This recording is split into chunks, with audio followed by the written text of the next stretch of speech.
പെരിന്തൽമണ്ണയിൽ യുവാവിനെ മരിച്ച നിലയിൽ കണ്ടെത്തി.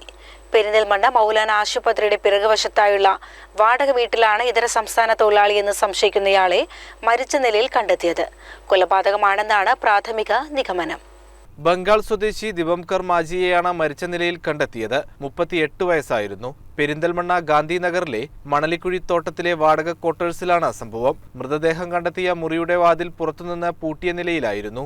ഈ ക്വാർട്ടേഴ്സിലെ മറ്റു മുറികളിലെല്ലാം അതിഥി തൊഴിലാളികൾ താമസക്കാരായുണ്ട്.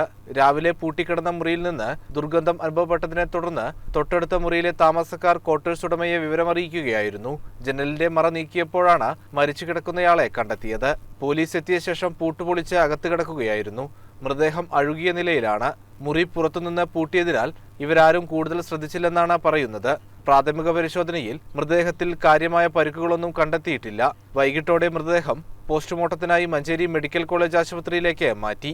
വിരലടയാള വിദഗ്ധരും ഡോഗ് സ്ക്വാഡും സ്ഥലത്തെത്തി പരിശോധന നടത്തി. CCN പെരിന്തൽമണ്ണ.